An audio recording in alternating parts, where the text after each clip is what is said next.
ध्वनि मंत्र तथा भारतीय शास्त्रीय संगीत की प्रकृति की बात करते हुए सद्गुरु यहां समझा रहे हैं कि कैसे शास्त्रीय संगीत शरीर के चक्रों को सक्रिय करने के लिए एक माध्यम या साधन है। सद्गुरु कहते हैं, आज ये एक सामान्य वैज्ञानिक जानकारी है कि यह सारा अस्तित्व ऊर्जा की एक गूंज है। अस्तित्व में जो कुछ भी भौतिक है वह सब एक गूंज या कंपन भर है, और जहां कंपन है वहां ध्वनि तो होगी ही। दूसरे शब्दों में कहे तो यह सारा अस्तित्व ध्वनियों का एक जटिल मिश्रण है। कई हजार वर्षों पूर्व यौगिक विज्ञान ने इस तथ्य को मान्यता दी थी। हम इसे नाद ब्रह्म कहते हैं, जिसका अर्थ है कि यह समस्त सृष्टि और इस सृष्टि का रचयिता बस ध्वनि है। एक ऐसी अवस्था जहां हर फ्रीक्वेंसी की ध्वनि सुनी जा सकती है। अगर सब कुछ ध्वनि है तो मुझे यह सुनाई क्यों नहीं पड़ता? इसका कारण यह है कि सृष्टि की गूंज की ध्वनियों की संपूर्ण श्रृंखला आमतौर पर मनुष्य के कानों के लिए उपलब्ध नहीं होती।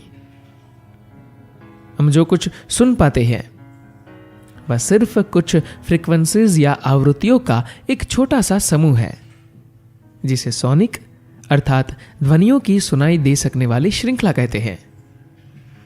इसके ऊपर जो कुछ होता है उसे हम अल्ट्रासोनिक या पराश्रव्य, जो सुनाई दे सकने वाली ध्वनियों से बहुत ज्यादा है अतः सुनाई नहीं देता, कहते हैं।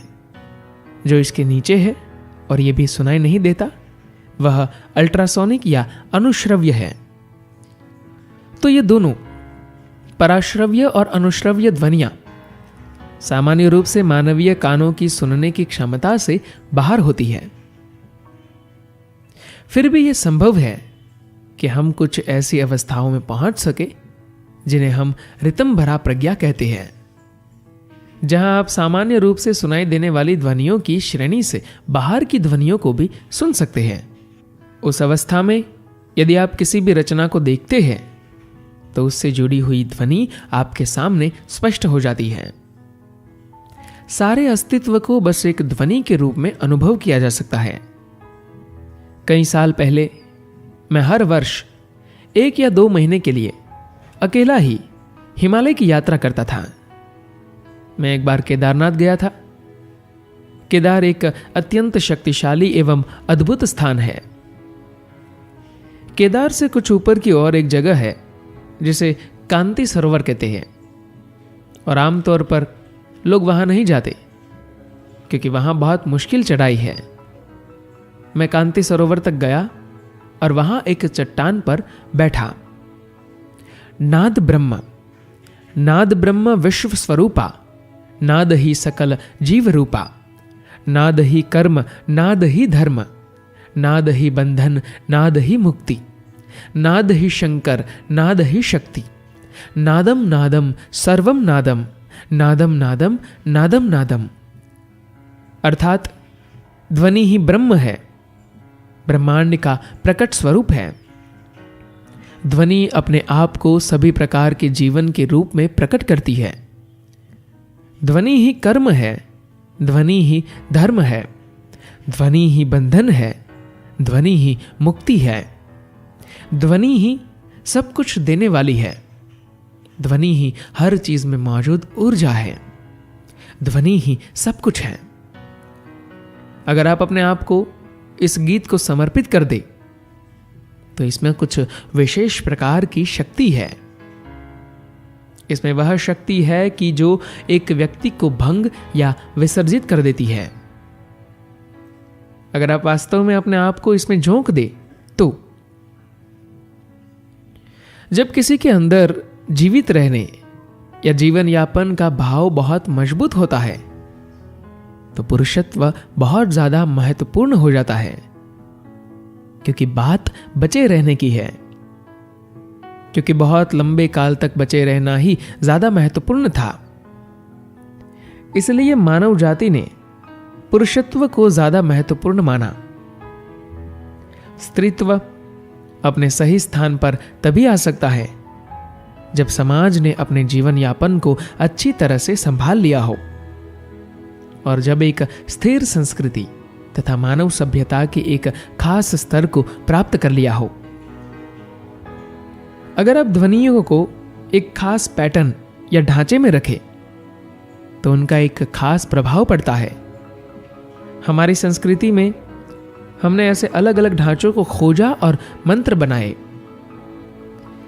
मंत्र ध्वनि की एक तकनीकी रूप से सही व्यवस्था है, लेकिन इसका सुंदरता की दृष्टि से आकर्षक होना जरूरी नहीं है। एक मंत्र का सुंदरता की दृष्टि से आकर्षक होने की बजाय तकनीकी रूप से सही होना ज्यादा महत्वपूर्ण है। मंत्र किसी धर्म या संप्रदाय का नहीं होता, वह पूजा की कोई पद्धति भी नहीं होता। वे बस महत्वपूर्ण ध्वनियां हैं जो आपके लिए ब्रह्मांड का हर आयाम खोल सकती है। योगिक विज्ञान में कुछ पद्धतियां हैं जिनसे आप अपने अंदर ही किसी मंत्र को थामते हैं और उसे विकसित करते हैं। बहुत से योगी अपना सारा जीवन बस अपने अंदर एक ही मंत्र को विकसित या सिद्ध करने में लगा देते हैं। तो मंत्र कोई ऐसी वस्तु नहीं है जो आप कहते हैं, मंत्र वो है जो आप बनना चाहते हैं। अगर आप स्वयं एक चाबी की तरह हो जाए तो इससे आपके अंदर जीवन का एक नया आयाम तथा अनुभव खुल जाएगा। भारतीय शास्त्रीय संगीत मंत्रों का एक संशोधित रूप है जिसमें ध्वनि की सुंदरता या कर्णप्रियता भी उतनी ही महत्वपूर्ण है जितनी ध्वनियों की तकनीकी व्यवस्था। संगीत ध्वनियों की एक ज्यादा सुधारी हुई, लयबद्ध और समरस व्यवस्था है। अगर आप इसे सुन पाए तो आप पाएंगे कि आपका सारा शरीर ही अद्भुत संगीतमय ध्वनियों से गुंजायमान हो रहा है। शिव के पास एक डमरू होता था क्योंकि यह जीवन की लय का प्रतीक है। किसी भी वस्तु में जो भी ध्वनि प्रकट होती है उसकी एक विशेष लय होती है। अगर हर ध्वनि में एक लय होती है तो निश्चित ही उस कंपन में, उस गूंज में भी एक लय होगी जिसमें से यह ध्वनि निकलती है। भारतीय शास्त्रीय संगीत मानव तंत्र या सिस्टम की गहरी समझ से पैदा हुआ है क्योंकि जीवन के सारे अनुभव मूल रूप से हमारे अंदर ही पैदा होते हैं। प्रकाश और अंधकार, ध्वनि एवं मौन, प्रसन्नता एवं दुख, ये सब हमारे अंदर ही होते हैं। हर एक मानवीय अनुभव अंदर ही होता है, कभी भी हमारे बाहर नहीं होता। अपने अनुभवों के आधार पर हम खुद हैं। इस वजह से हमने मानवीय शरीर के कुछ आयामों को पहचाना जो ध्वनि के प्रति संवेदनशील होते हैं। अगर आप जानते हैं कि ध्वनियों को उपयोग कैसे करें तो ध्वनियों की एक उपयुक्त व्यवस्था अद्भुत काम कर सकती है। योग में हम मानव शरीर को 5 कोशों या सतहों का बना हुआ देखते हैं। अन्नमय कोश, मनोमय कोश, प्राणमय कोश, विज्ञानमय कोश तथा आनंदमय कोश। प्राणमय कोश या ऊर्जा शरीर बहुत महत्वपूर्ण है। इसमें 72,000 नाड़ियां होती है जो ऊर्जा मार्ग है और जिनमें से होकर ऊर्जा सारे शरीर में बहती है। ये नाड़ियां मानवीय शारीरिक व्यवस्था में 114 स्थानों या केंद्रों या चक्रों पर एक दूसरे से मिलती है और फिर से बढ़ जाती है। इन 114 में से 2 केंद्र भौतिक शरीर से बाहर होते हैं तथा 112 शरीर के अंदर होते हैं, जिनमें से 4 अधिकांश रूप से निष्क्रिय होते हैं। तो शरीर में 108 सक्रिय ऊर्जा केंद्र रह जाते हैं।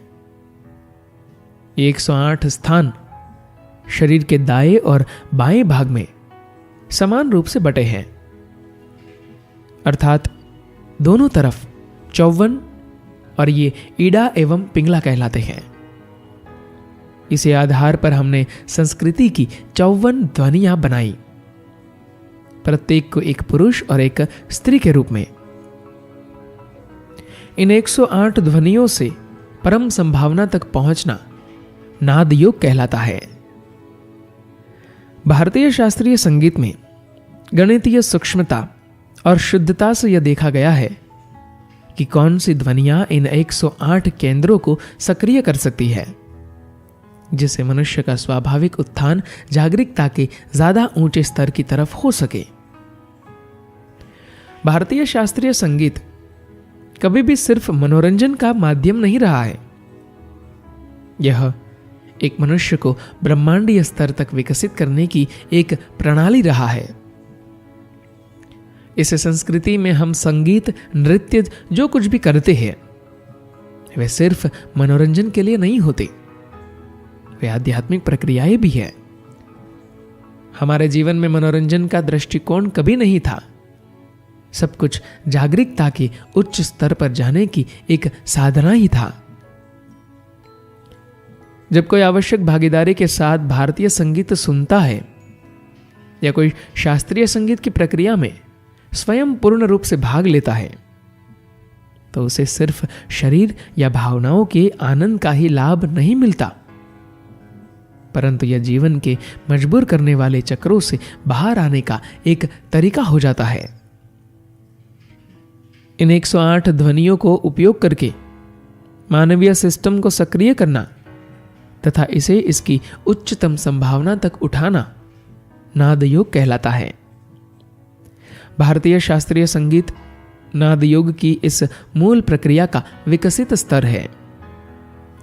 जब कोई आवश्यक भागीदारी के साथ भारतीय संगीत सुनता है या कोई शास्त्रीय संगीत की प्रक्रिया में स्वयं पूर्ण रूप से भाग लेता है, तो उसे सिर्फ शरीर या भावनाओं के आनंद का ही लाभ नहीं मिलता, परंतु ये जीवन के मजबूर करने वाले चक्रों से बाहर आने का एक तरीका हो जाता है। ये एक मार्ग बन जाता है जिसे आप जीवन की उन चक्रीय गतियों से ऊपर उठकर स्वतंत्रता एवं मुक्ति को प्राप्त करते हैं।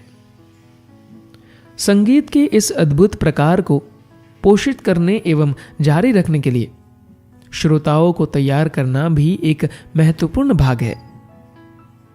श्रोताओं को तैयार किए बिना तथा संगीत की नई प्रतिभाओं को प्रस्तुति का अवसर दिए बिना हम इस अद्भुत कला को जीवित नहीं रख सकते। यह उन अद्भुत मार्गों में से एक है जिनसे होकर हम अपनी सीमाओं से ऊपर उठ सकते हैं तथा एक परम संभावना तक पहुंच सकते हैं। ये करने के लिए कई मार्ग हैं, पर भारतीय शास्त्रीय संगीत एक बहुत ही अद्भुत और सुंदर मार्ग है। धन्यवाद।